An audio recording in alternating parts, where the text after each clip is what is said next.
市民心声，大家来听。大家好，我是陈碧纯，欢迎再次收看《市民心声》节目。咱台南府城呢是文化古都，但是呢，随着时代也有环境的变迁哦，因为咱的城市当中可能有一寡建筑啦、街道啦、招牌看板，或者是讲一寡公线呢，因为老旧所以互咱的市容变甲歹去。但是相信大家呢，应该拢希望讲来当生活伫咧一个足水的城市当中，所以今仔日呢，咱要来甲大家做伙探讨城市美学。讲到城市美学呢，咱今日邀请到这位来宾哦，伊本身呢具有艺术甲设计相关的专业，而且呢，伊嘛是一位民意代表。伊不单是服务好，而且呢文件非常的犀利，而且呢非常的杰出。另外呢，伊也非常的热心公益哦，一个得过台南市好人好事代表，这真正是无简单。而且上届我感觉上届特别的就是讲，伊呢。甲一般民意代表无同，一般的民意代表咧文件拢是安尼硬邦邦哦，但是伊呢却可以把这个城市美学的推动当做他非常重要的他在推动问政方面跟他的政见，所以今日呢特别好好来请教咱这位非常美、人美心也美的曾之杰议员，欢迎之杰。观众朋友大家好，我是东区市议员曾之杰，之杰。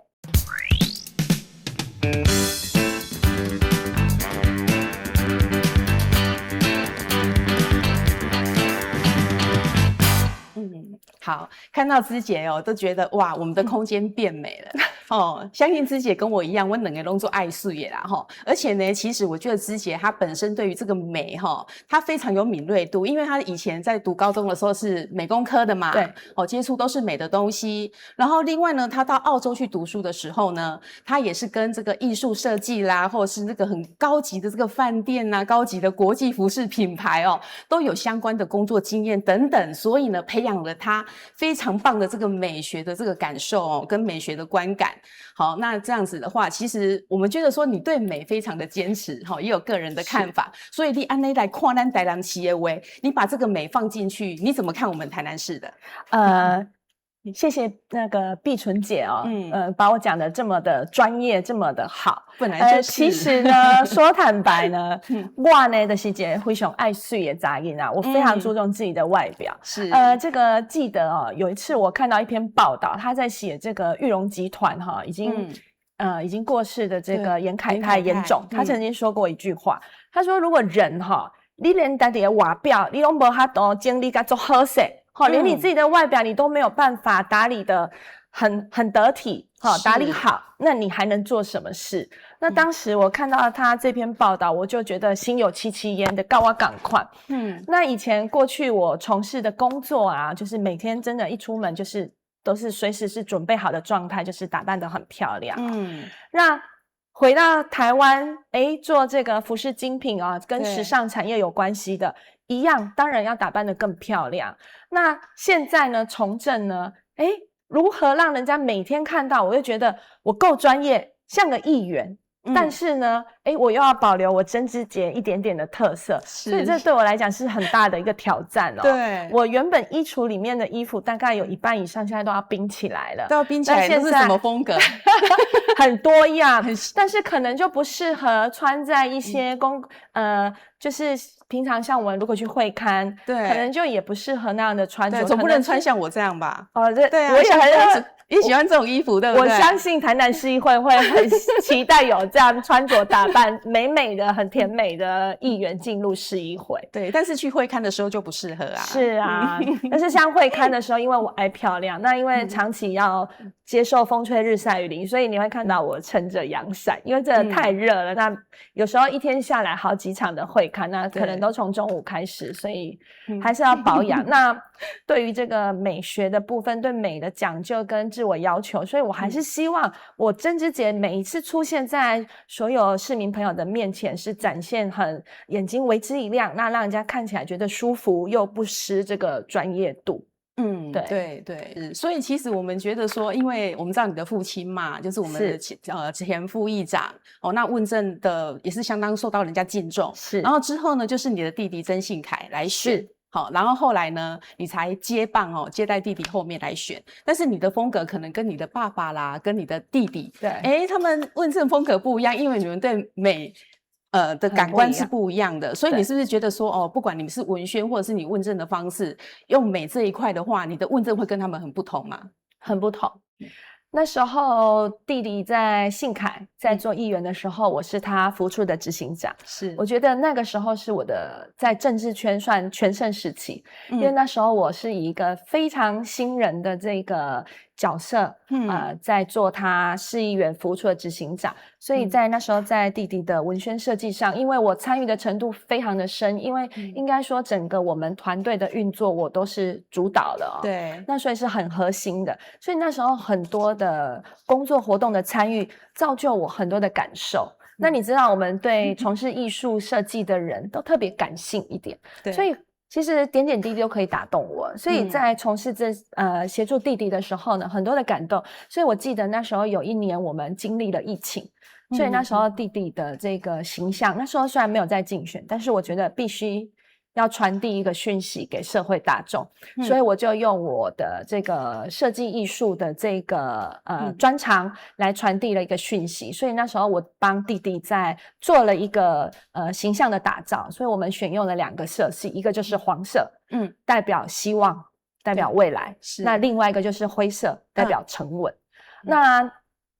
在那个时候呢，我们又举办了一个儿童节，这个特进学子的这个奖学金公益点灯的这个活动，那我们那时候就花了一点钱做了一个许愿亭，让大家去做许愿。那在设计弟弟跟设计我或是设计爸爸会不一样，我爸爸他就是很强悍，那很有魄力，对，很有一个分量的人，那他让人家很有一种依靠的感觉，因为爸爸的年纪啊，跟他的社会经历，跟在社会上的名气，所以他就像人家一个坚定的靠山。所以当我们在做爸爸的时候，他的竞选广告看板的 slogan 就是他当选以后，他就是要照着这样走。所以为什么我们的这个广告看板会跟人家不一样，也让大家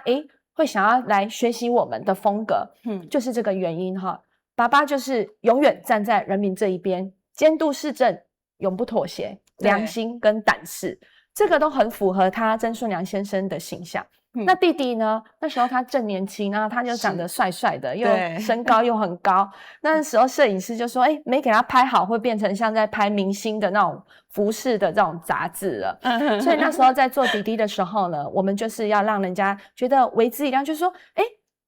父亲这么的阳刚，他生出来，他现在要传承给他的儿子，那他儿子是可以让人家感觉独当一面，但是又非常的有活力，然后对这个长辈呢是非常非常的尊重，然后各种喝水，所以弟弟就是一个让人家感觉有希望，有活力的一个形象。对，那其实刚刚碧纯姐说要设计我的时候呢，就有困难了，因为自己要包装自己设计自己，很多的感动，我不晓得怎么去跟大家来做行销。那所以到我的时候，其实我第一次在参选的时候，我的 slogan 是杰出新东区，东区好杰出，用我肢节的节，对。这一句呢不是我自己想的，这句是我的幕僚想的。你幕僚想的？对，我们在那边想破头，想不出来，于是就想出这一句。那想出这一句的时候，我又觉得那一年呢，我对石榴红特别喜欢，所以我们那一年的竞选团队整个都是石榴红的。那到这一次呢，我觉得对选民要负责，因为我做每一件事情，我觉得都是一个责任哦。今天我们要做漂亮的东西，要传递一个东西，我觉得也是一个责任问题哦。每个人看到赏心悦目的东西都是开心的，对啊，对，所以我觉得做每一个东西呢，每一件工作对我来讲都是一个责任跟态度，那态度就决定了很多事情的高度。那所以我们今年是用紫色，因为其实设计对我来讲，我是要传递一个讯息给你们，那我希望我传递的这个讯息，你们可以接收到我想要表达，这个对我来讲很重要。对，不然设计来讲，像现在有 AI 嘛，你想要做多炫多酷的，其实难不倒所有的设计师。那我觉得设计回归到最终点，它还是要跟温度有关系，跟人情味有关系。所以我觉得在过去上一次4年前，我用石榴红展现一个很亮眼的星星出现了。那这一次我用紫色稍微再收敛一点，我想要告诉大家，这4年我直接历练了，所以我用紫色来表达。那是新气象的，不能再说是新人了。所以现在跑每一个场子，我可以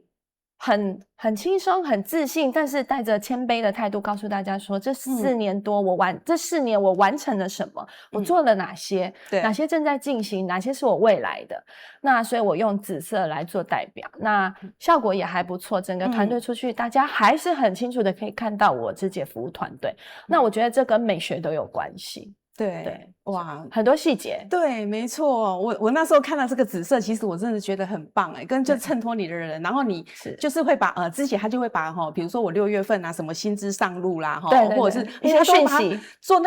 做成一个小小的一个传单，对不对？对，然后 po 到 FB 上面，然后大家留下来就会看一下，好实用哦。而且我一看就很多紫色，看起来真的很赏心悦目，真的好看希望你不要看腻紫色哦。我现在到处在走我的这个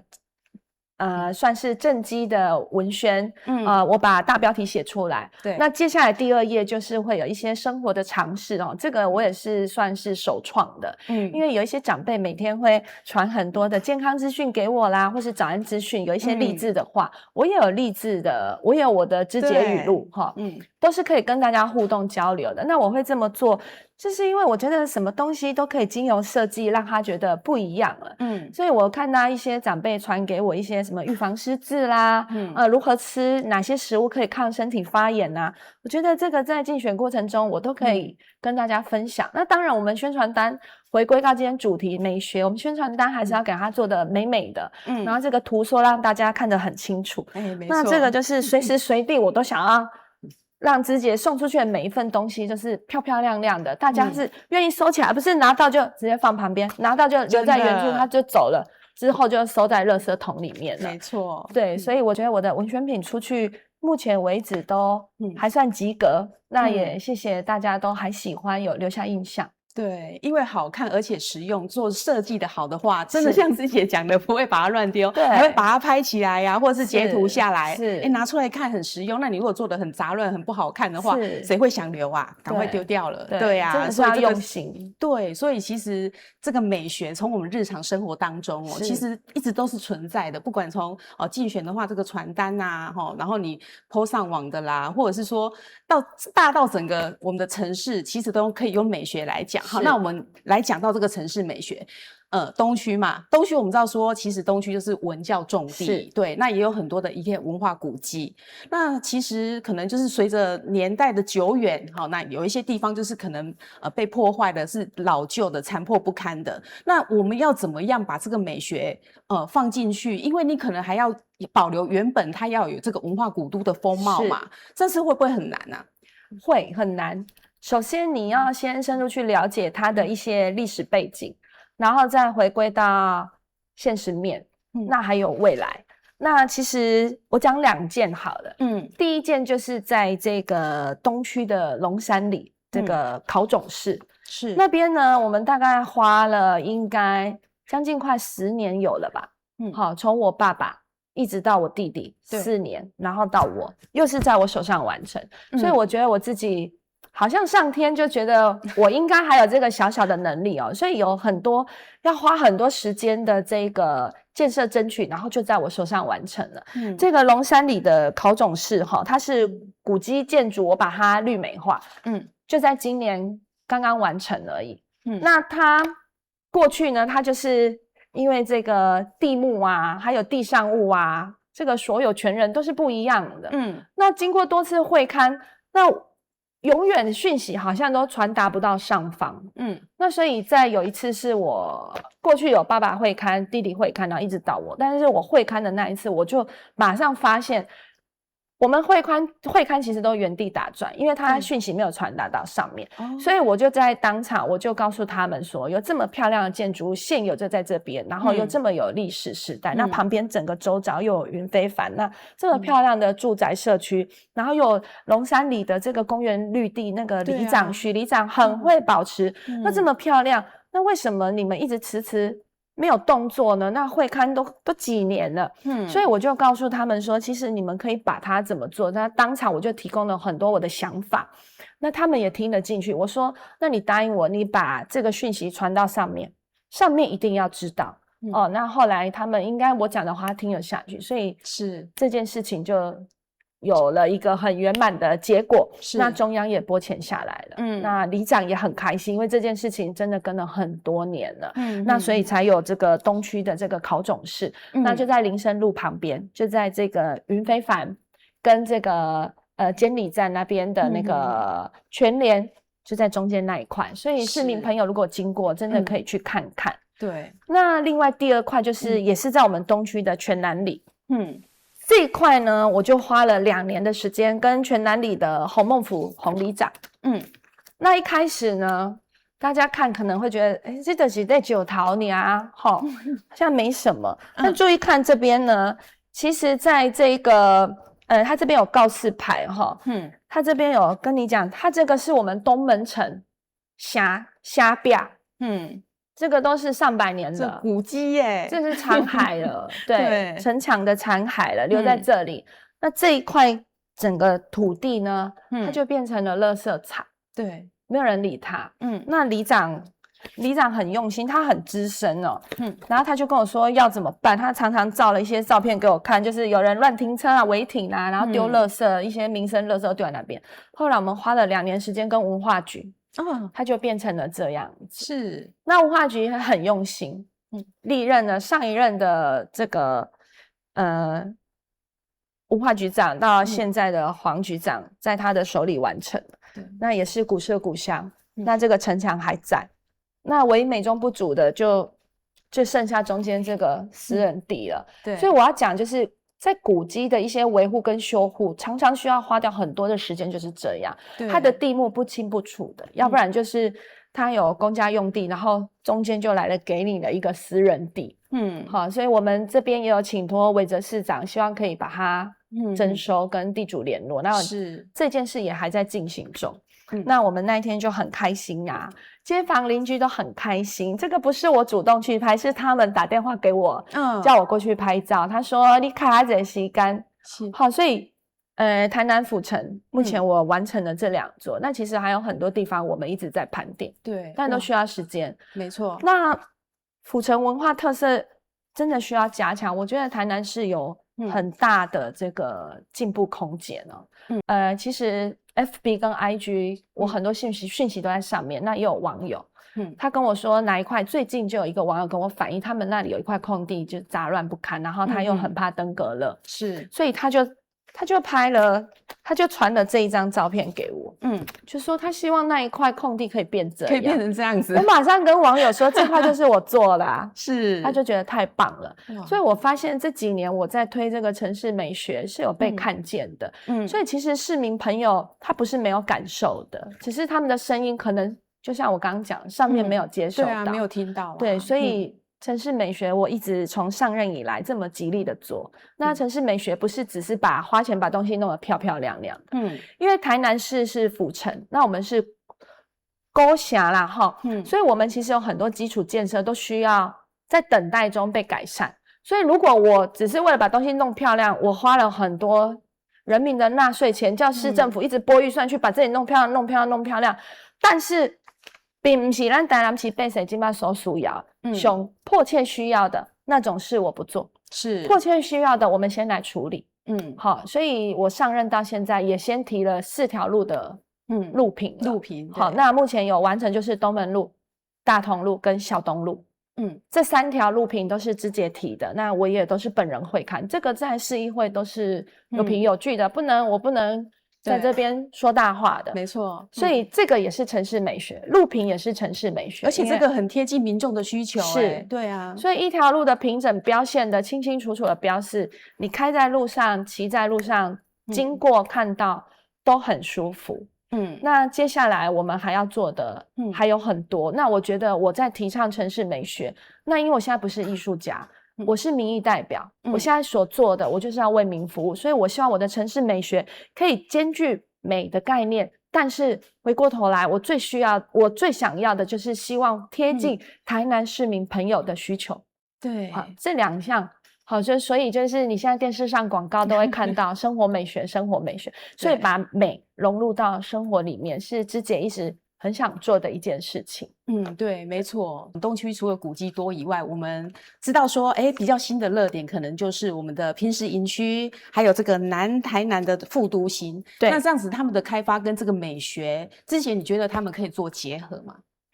绝对可以，因为其实台南市就这么大嘛。那我们先讲这个台南副都心，它就在离我的生活圈非常的近。好，它有9.8公顷。那我们知道，在那边现在生产路上面已经有一个全联在那边，然后全联的旁边也有一个健身中心在那边。那边又有一个规划了一个很大的停车场，所以不管你去健身房、去全联，你都很放心，因为有停车场可以停车。那边总是让我想起我在美国的时候，在那边生活一阵子的时候，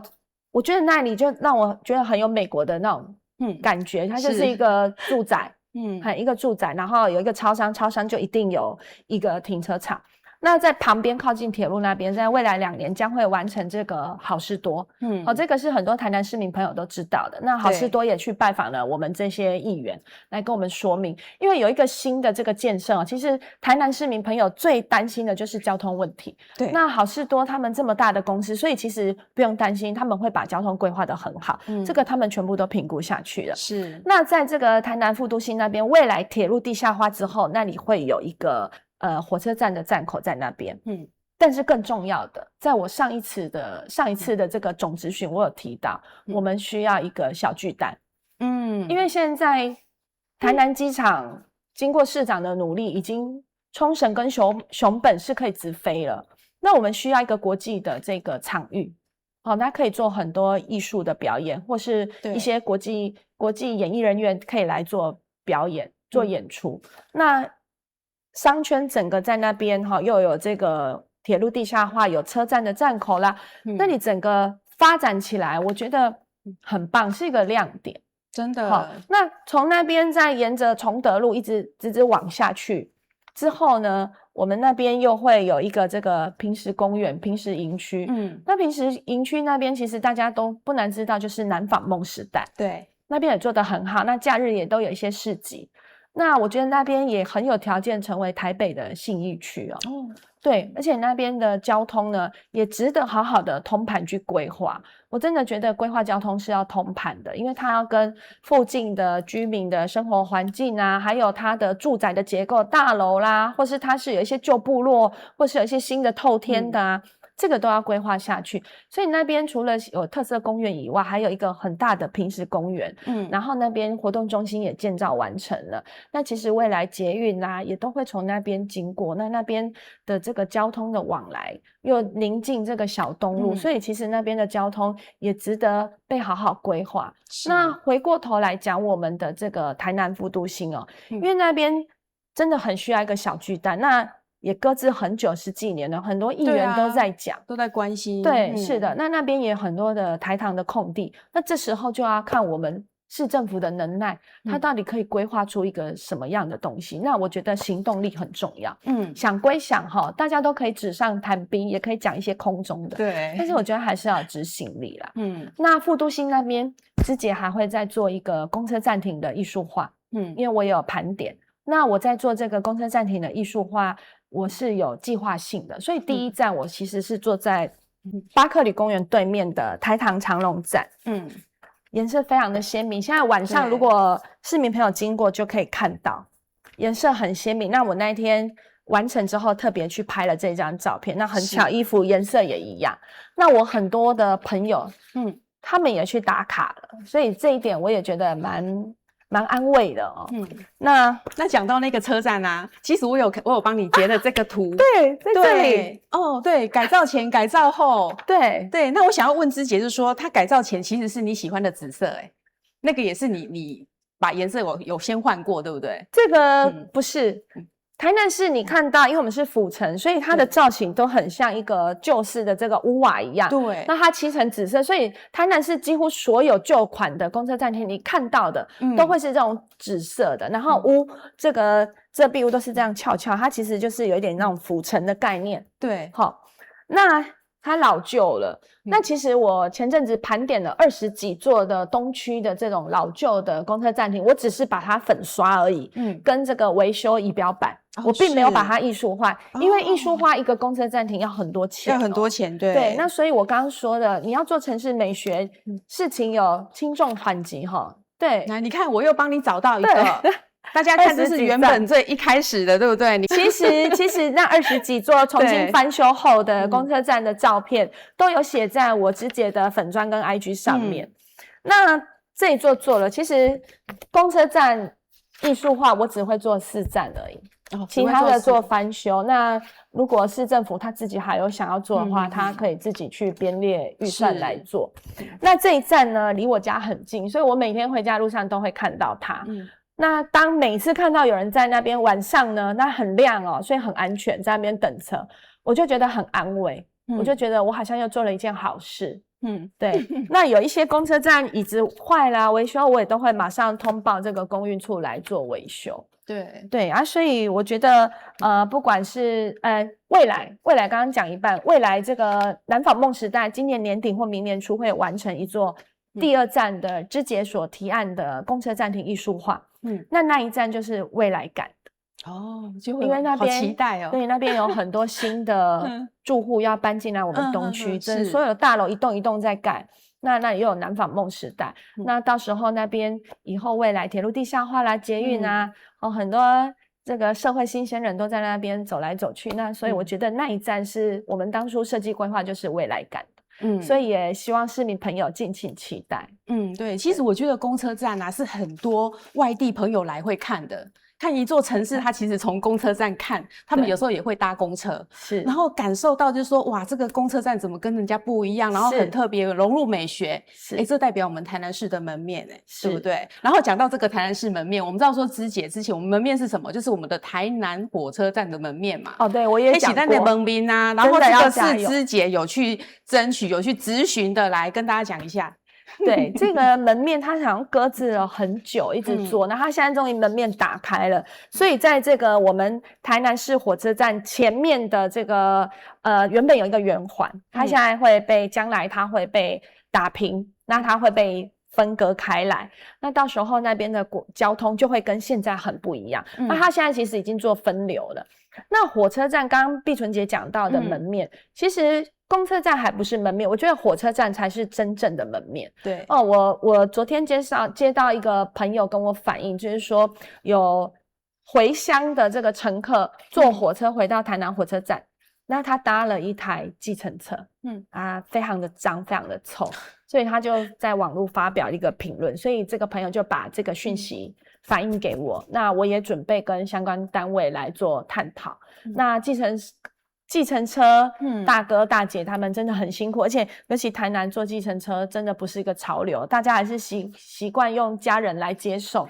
其实大家如果有空真的可以多搭一些小黄，让他们有一些生存的空间。但是同时呢，芝姐也要在这边呼吁所有的计程车大哥大姐，就是说我们要提供良好的品质所以车子都要保持干净大家对我们台南市的这个进到我们这边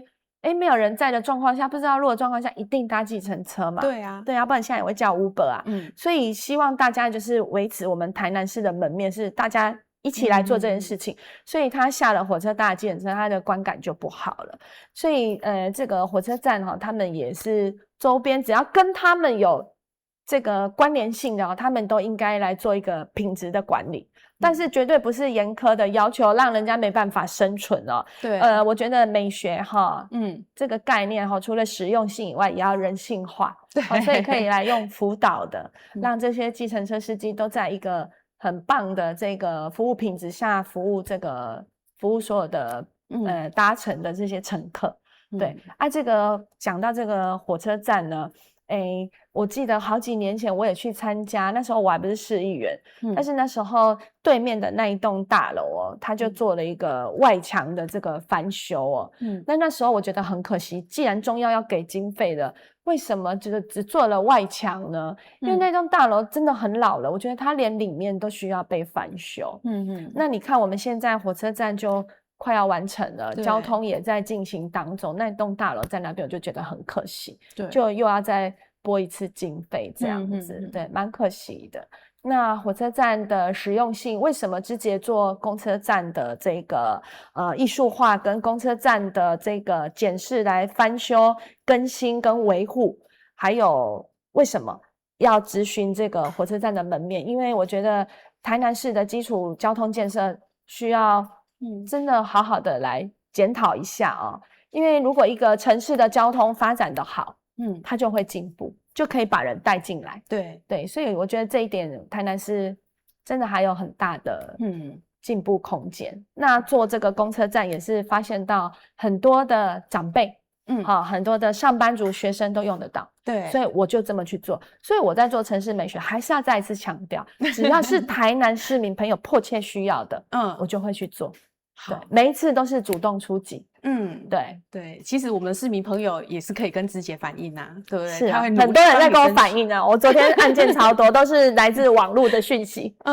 对。好，那除了这些以外，我们知道说你对公园跟特色的游戏场也非常关心，对不对？争取蛮多的来，也跟大家报告一下。当初为什么会去做特色公园？所以我先发现我们东区的崇城里有一个公园，在这个崇明路的路尾，快接近生产路那边，是崇城公园。我觉得那个公园有一个沙坑，但是你想想看，现在天气这么炎热，它完全没有遮蔽物，而且那个公园它又是一个三不管地带了，它是属于区公所管的。那后来我就去找了里长，那里长也很支持我，我说我当选之后，我来做公园给你，因为我常常出国，那以前也住在国外，其实在美国看到亚利桑那州那个沙漠城市的公园都可以这么棒，好，然后去到瑞士山顶上了，那个公园也可以这么棒，而且每一个公园都非常不一样的特色，包括以前居住在澳洲，他们社区的公园一定都会有天幕可以遮阳，那我就觉得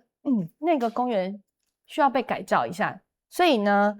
我一上任之后呢，我就做了5座公园，第一座完成的就是小东里的光明公园，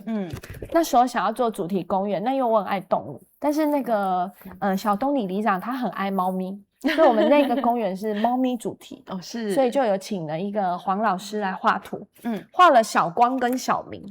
他这个是比较可爱的，他说他要可爱，所以我们就做了一个很可爱的猫咪主题的公园，是好，然后我就带着朋友然后去那边拍照，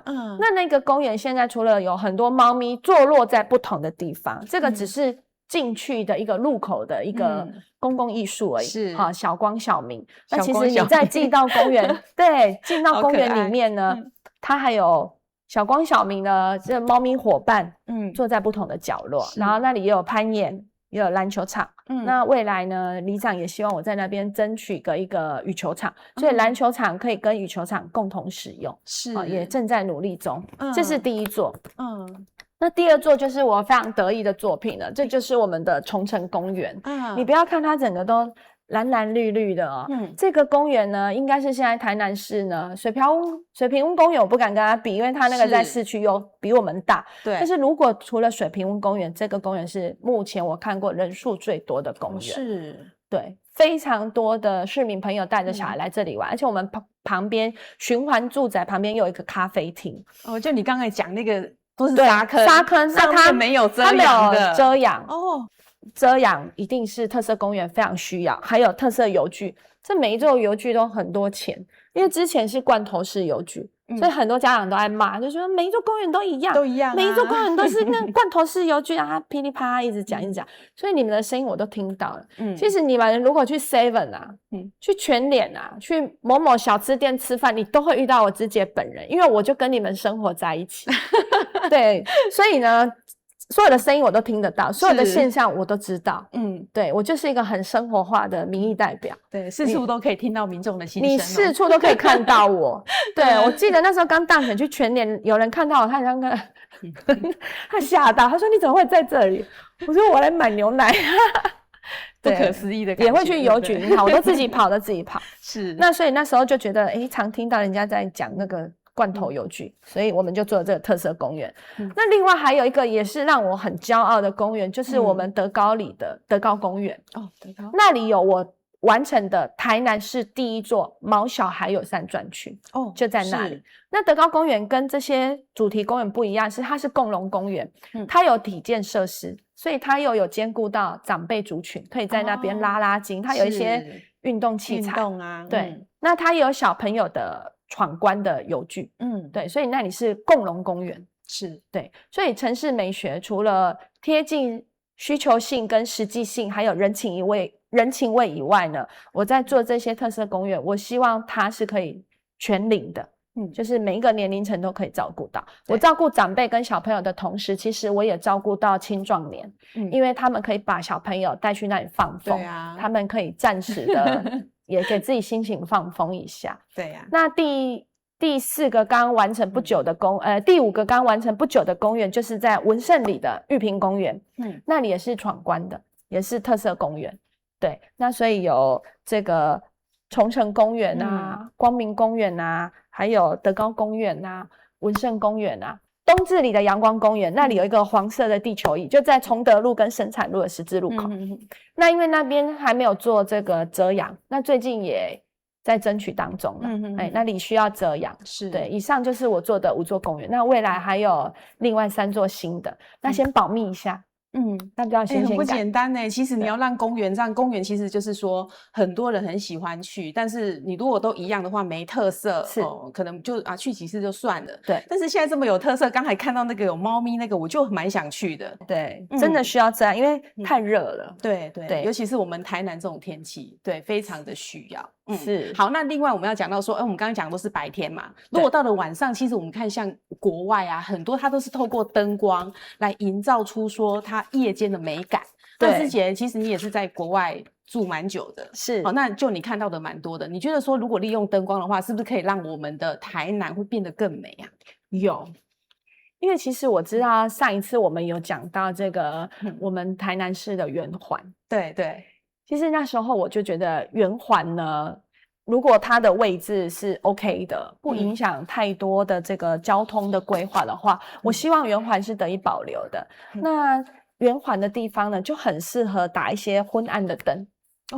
对，但当然这些灯泡现在都可以用节能的，对，那我觉得圆环来打灯是很有特色的。是，那其实你现在看这个市区，晚上的时候，海岸街，那个海岸路、海岸商圈，对，它那里有一个很大的 logo， 海岸商圈4个字，它也是有打灯。那附近还有神农街，它也是有打灯，对，但是都是这样微微的，对，我觉得很舒服，很舒服。所以在夜间的美学方面呢，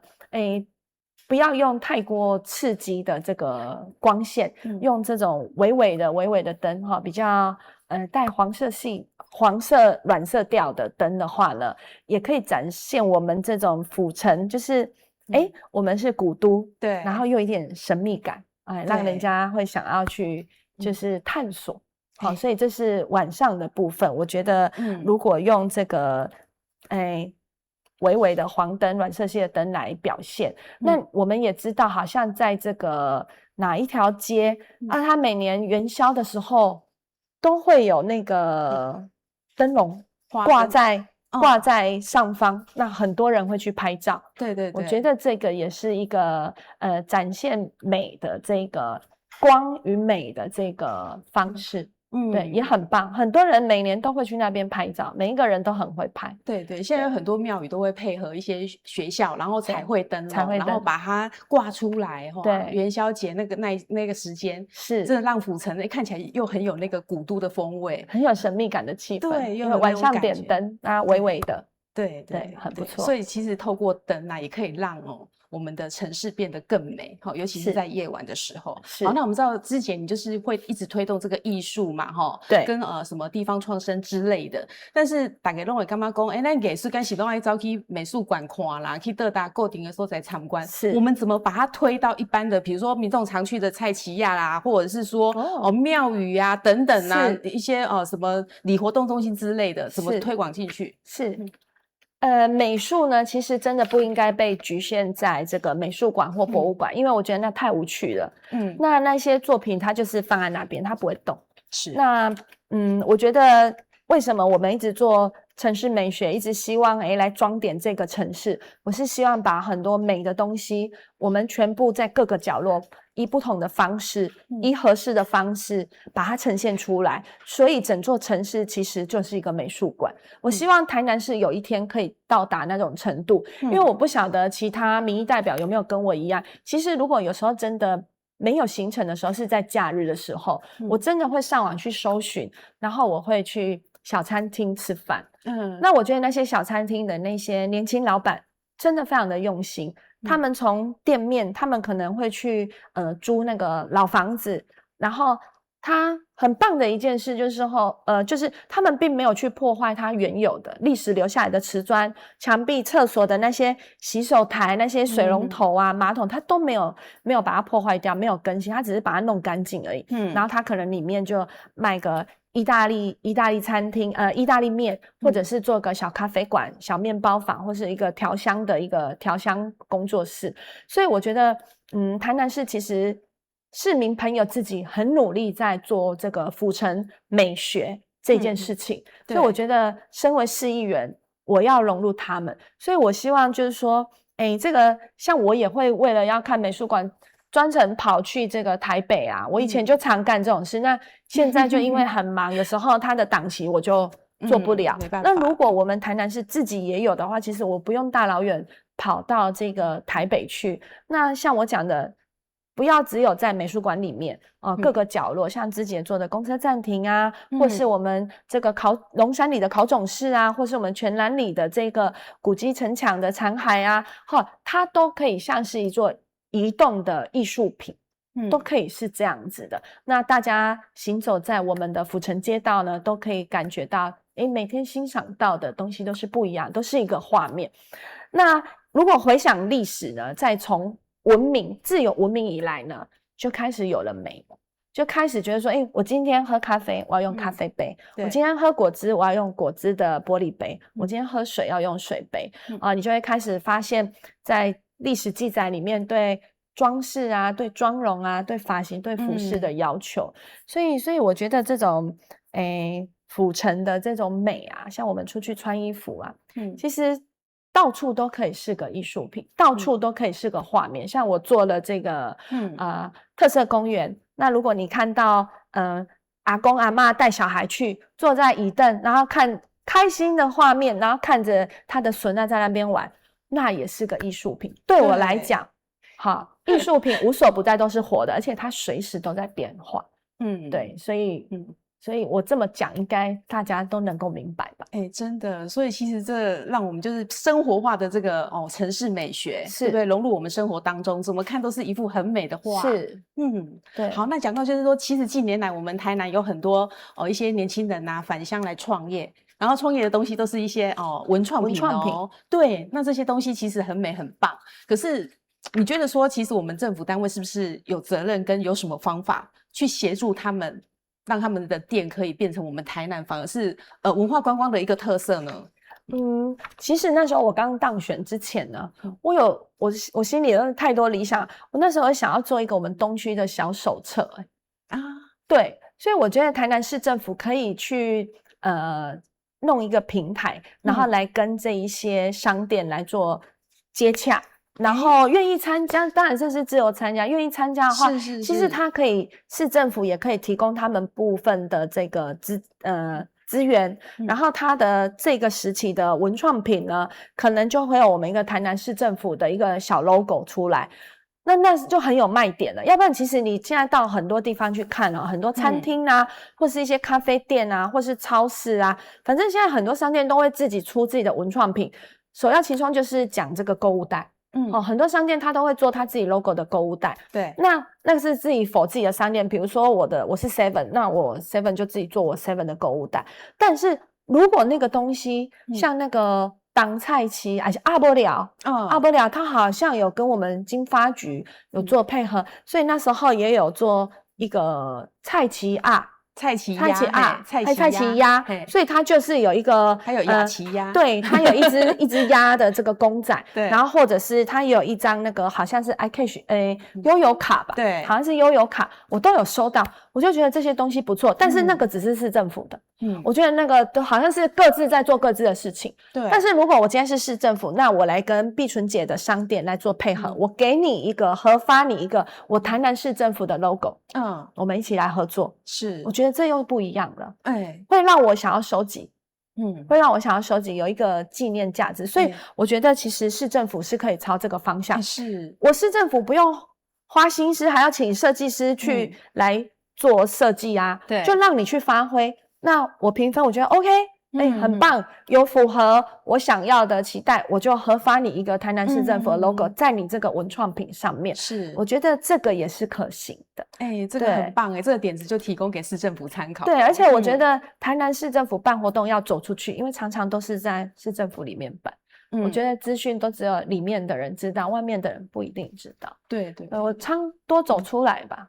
对，没错。好，那我们讲到这里啊，其实之前我们知道说，市政议题你也蛮关心的，包括说我们的废弃物清理跟这个焚化炉等等的问题，但是大家会想到说，这个东西跟你的美怎么扯上关系呀？有啦，有吗？对啊，你看全南里那个城门的残骸在那边，如果不把它整理，大家在那边乱丢垃圾啊，对，所以也是有关系啊。是，然后你看现在讲环保，那德国先进国家，它环保做得很好，它垃圾桶颜色也很鲜艳啊，那它也是有分类啊。那如果说我们出门我知道我现在要去超市，那我一定会带自己的购物袋。对，我出国到每一个国家我一定会买购物袋啊。对啊，那我就觉得带个自己的购物袋，然后又有土耳其的那个纪念意义的购物袋，我就觉得很时尚感啊。对啊，这也有关系。那现在所有我们都知道这个环境永续之美，所以现在所有东西做出来都是跟环保有关系的，它可能材质是不会破坏地球的太多的这个环境污染的。所以我觉得城市美学讲美跟艺术，它绝对跟这个环保是有关系的。对，那如果你说废弃物跟焚化炉这个，我觉得现在很多的卖场都要进入到我们的这个东区啦，那我们也希望他们卖场所去的这些消费者所产生的这些垃圾，它可以好好的来处理，对，不要再造成就是台南市的另外一个衍生出来，因为你大型的这个建设来到这边，又产生了另外一个这个问题对，所以我觉得都是有关系的，对，都是有关联的啦。好，那我们知道说，其实芝姐啊，你们就是良友会常常办一些什么儿童绘画比赛呀，然后你们也会去帮助一些比较弱势的家庭跟学童等等。好，那之前你好像还有协办一个10大杰出儿童表扬大会嘛？对，在上个礼拜吧。对。然后其实这个我觉得啊，就是对于这些儿童来讲是一个很大的鼓励，因为你鼓励他们，拿到这个奖了以后，他出社会，他更要好好的去帮助别人去做好事，对不对？对，那个是凤凰青商来找我，那我就觉得这个活动我很愿意帮忙，所以他们活动那个市长跟文化局长都是我帮他们社会局长都是我帮他们邀请的，我跟他们说你一定要来，他们是10大杰出儿童，所以全台湾只选出10个小孩子。对啊，对，那当然还有很多小孩都很棒，绝对不止这10位。但是我去到现场的时候，其实我蛮感动，所以那一天议员我是代表致辞，我是觉得他们要记住那一天的那个时刻，因为他们那一天每一个得奖的小朋友都盛装出席他们很重视这个奖项，对，然后他们做一个很漂亮的奖杯，那我就觉得说像这个凤凰青商他们做这个活动，除了做的人自己也有收获，那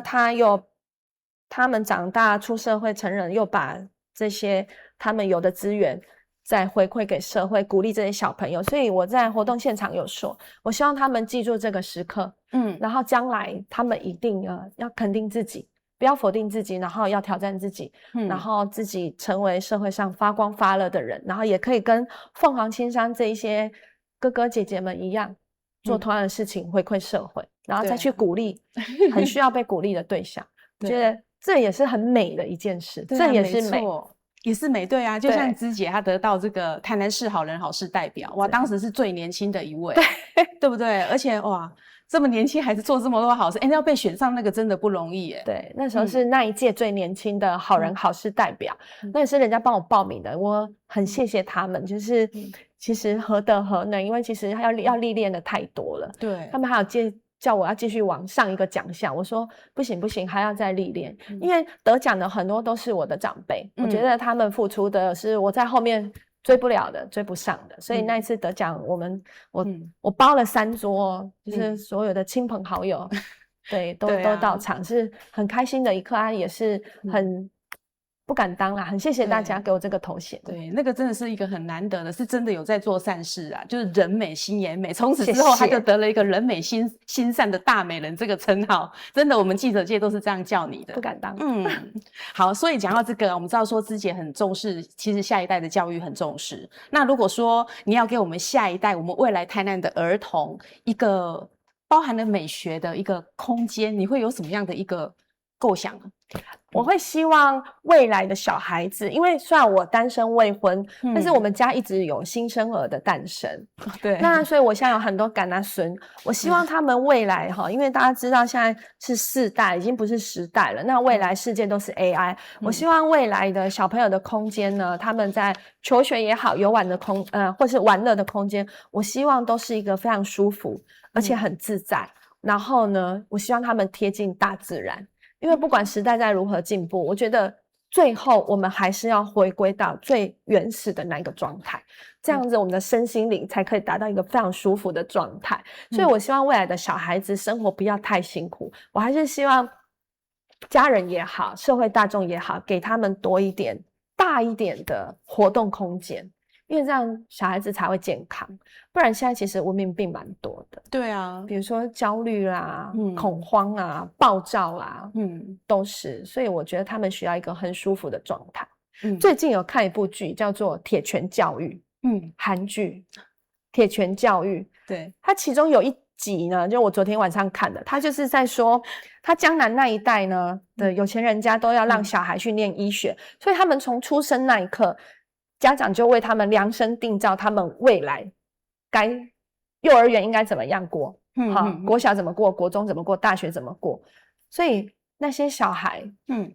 就是精神状态都是有问题的。对，所以我觉得那样子的小孩的教育空间是不舒服的。对啊，其实爸妈自己也生病了，我觉得我们不应该去框架小孩，应该让他们自由去发展，然后引导他们，从他们自由去探索舒服的生活在一个空间的状态下，他们去发掘他们的兴趣，然后我们就专注他的兴趣，然后陪伴他们。我觉得这是最美的一件事情。你刚讲的那一部我没看过，但是之前一样的《天空之城》就是探讨一样的议题。对，我觉得那个议题很值得被现代探讨。对，真的，他们会拍出电视剧，就表示现代真的有这种情况。对，看的真的是不错。对，要反省一下啦。对，好，那芝姐，我们知道说，其实呢，我如果光看你这个人，会觉得说，哇，一个美美的人，然后可能很适合去从事什么艺术啊，或者是演艺人员之类。结果竟然去从政，还做得这么好，哇！那你没有在这个从政，其实他的问政的时候很犀利哦。对，你不要看他这样子美美的，但问政起来公洽杂波就不是，也不是，其实很理性的问政，但是讲的有条有理，哇，口齿非常的棒。所以其实他的问政是很受到称赞的啦。谢谢。对，那想要请教芝姐，就是说，那你觉得说，像你看我对你的印象是这样，那你在问政的时候又是另外一种形象，那你希望说，大家市民朋友们会对你有没有一个什么叫做真知结式的一个印象是什么？就是讲坦白，我自己是没有觉得自己很美啦，尤其从政之后就觉得自己真的很操劳啊，已经跟人家比不上美了。我希望人家想到我真知姐哦，因为现在每次跑活动，每个人就说：“你够水的呢，你够笑人呢。”但是我都很希望大家可以去关注我的这些社群媒体，是多了解我，因为我都会告诉大家，我都会很有自信的，但是绝对不是骄傲，就很有自信告诉大家说，你支持我不给你希望，而且我做这代志，我又很肯做事，所以我希望就是我让人家看到，就是我跟你们一样都生活在台南市，我是一个很生活化的议员，我希望我就像你们家隔壁的那个邻居一样，就是人家讲邻家女孩，我也是就看起来很像你的孙啊，看起来很像你的女儿，看起来很像你的姐姐。那我希望大家可以看到我，他觉得舒服以外，他又知道说，其实我是可以被你们托付的一个人，这是我希望大家对我的印象，不要就觉得说，因为那时候在参选的时候，也有人会觉得说，也生这岁岁还在做代志。对啊，盖洗机洗花瓶，我绝对不是花瓶，我绝对不是花瓶。如果是花瓶的话，我也是一个有价值的花瓶。对，要当花瓶也不简单，首先要够漂亮，都要保养。但是它是会做事的花瓶。好，这样讲起来是说，可能很多人会认为说漂亮可能就不是很会做事，但不是哦。现在的观念，现在的时代不是这样，漂亮又会做事的才是当道。是，对，真的。那我们在节目最后呢，今天很高兴访问到芝姐。那芝姐，你有什么还要跟我们观众朋友讲的？很谢谢，就是我们商管网给我很多机会，可以到这个电视台跟大家畅谈哈，就是说从还没从政一直到从政，到现在接近快选举了，那来讲我的专长哈，城市美学，那非常的感谢。那希望我刚刚所有的这个交谈，可以让大家哈，好咱电视机。头前遮的观众朋友对我自己更加了解，互恁知影讲，我不是一个生做看起来水水的查囡仔，我是真正会做代志的。那我的建设呢，这3年多来呢，这4档我真正完成了不少。那有一寡呢，搁在进行当中；那有一寡呢，在我的计划当中。那这个竞选连任，还是希望市民朋友继续给我机会，因为听说这个竞选连任第2届都会有魔咒，可能对我们就没新鲜感了。但是我跟其他的一般就是这种你们印象中的政治人物不一样，我是很愿意去接收你们想要传递给我的讯息，所以距离这个投票呢，其实还有好几个月的时间，我都希望大家爱熟悉我曾之杰，熟悉了你了解我曾之杰，你刚刚肯定我，跟支持我，其实都还不晚，因为我希望选贤与能，大家要知道你今天这一张珍贵选票，但是投给什么样一个候选人，这个很重要，投给一个什么样的里长，对你生活的理念很重要，投给什么样的一个市议员，对你居住的城市发展很重要。所以芝姐在这边还是很谢谢电视台给我这个机会，可以让我跟你们再一次面对面，因为我没有办法接触到所有的台南市民朋友，所以只可以借由这个这么受欢迎的节目来跟大家多认识。那也希望有机会可以多上电视台跟大家聊天，祝福大家。曾之杰，拜托大家支持，谢谢。对，所以其实我们今天真的也是很高兴访问到芝姐啦哈，因为呢，一般的议员他对于城市美学这一块并没有琢磨这么多而且呢，会让问政刚刚就硬邦邦的，然后甚至有的是说讲一讲，他也没有实际上去推动去做。你看芝姐做了这么多的公园呐，然后站牌啦，我们刚讲的那些东西，争取到道路、路平等等，他也很关心教育啦、交通等等的议题所以呢，那观众朋友就是大家都有看到的，漂亮不代表说不会做事，是反而做事又让人家看得很舒服、很美。对，所以给那里观众朋友透过节目呢，应该更加了解芝姐了。好，那芝姐你继续加油，为我们台南市民争取福利。好，再次谢谢芝姐。那如果观众朋友另请假有什么所在，有什么芝姐愿意为大家服务，对，可以跟他讲然后去帮他争取。好，谢谢芝姐，谢谢。那么再次感谢观众朋友的收看，市民时下这波底下个几段了，咱再会，拜拜。